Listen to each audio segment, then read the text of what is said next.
When we say God is one, what comes to your mind? We don't mean one among many, do we?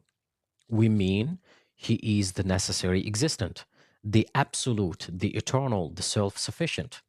His very essence is unique, indivisible, perfect. And what belongs to his essence is forever bound by its perfection.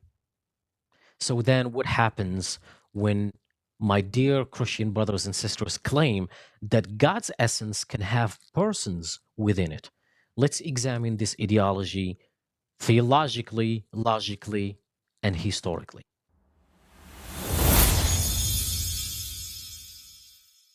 So, what is essence in philosophy?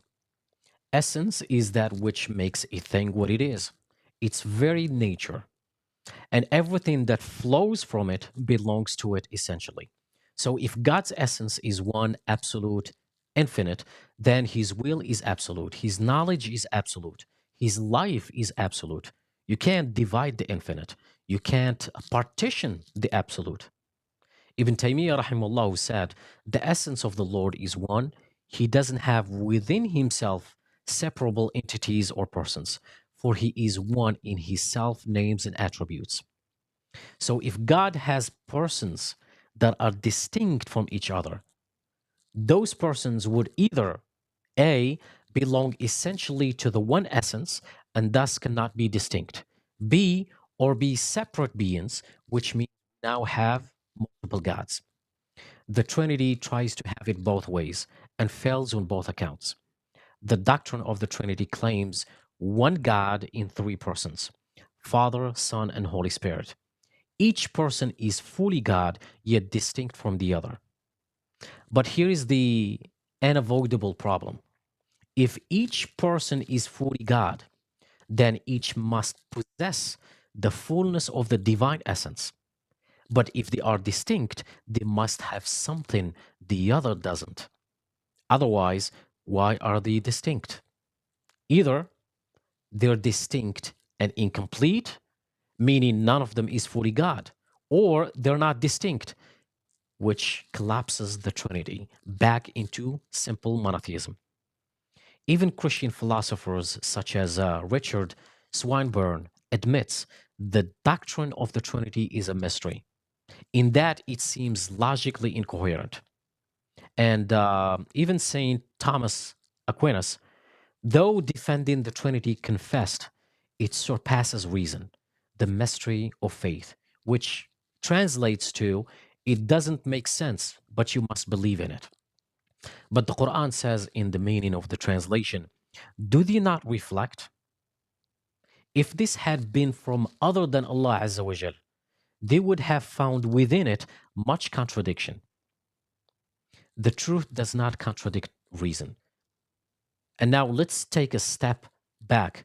Does the essence of God limit or define his persons? Or do the persons define the essence? If the essence is God, then the persons must be limited by it, meaning the persons cannot be distinct because the essence is undivided. If the persons define the essence, then God is dependent on them, which makes him contingent, not necessary.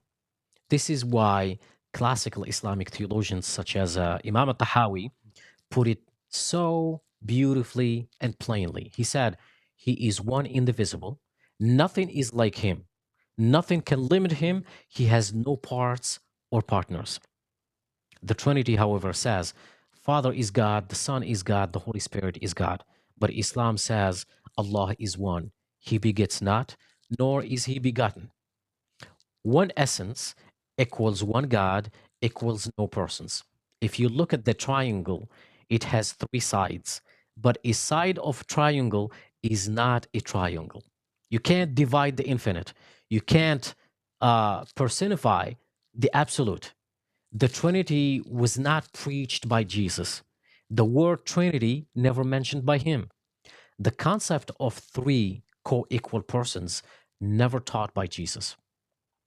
The New Catholic Encyclopedia, for example, admits the formulation one God in three persons was not solidly established until the end of the fourth century. It was the Council of Nicaea 325, and the Council of Constantinople in 381. 4 centuries after Christ, where men voted on the nature of God. And who were this man? Emperor Constantine, a pagan politician who presided over the council. Bishops fighting over power, creeds, and imperial favor. Is that how the truth of God is revealed? By committee votes. But the Quran preserved what Jesus alayhi salam really taught. In the meaning of the translation, indeed, Allah Azza wa Jal is my Lord and your Lord, so worship Him. That is the straight path. No Father, no Son, no Spirit. One Lord without partners. My dear Christian brothers and sisters, your heart knows this truth. Your mind recognizes it when it's said plainly. One God, one essence, no division, no mystery, no contradictions. God is not a puzzle. He is not three masks in one face. He is the eternal, the absolute, the one. The Quran says in the meaning of the translation, say He is Allah, the one. Allah, the self-sufficient. He begets not, nor is He begotten, and there is none like unto Him. Islam did not invent this truth, by the way. It restored it. The truth every prophet preached. Abraham bowed to one God. Moses called to one God. Jesus prayed to one God. Muhammad proclaimed one God. This isn't theology by votes. It's the eternal self-evident truth.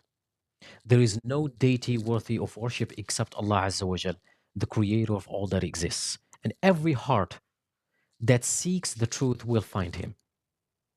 Subscribe for more honest theological reflections. And read the Quran even once. It may open your eyes. The truth is simple. God is one.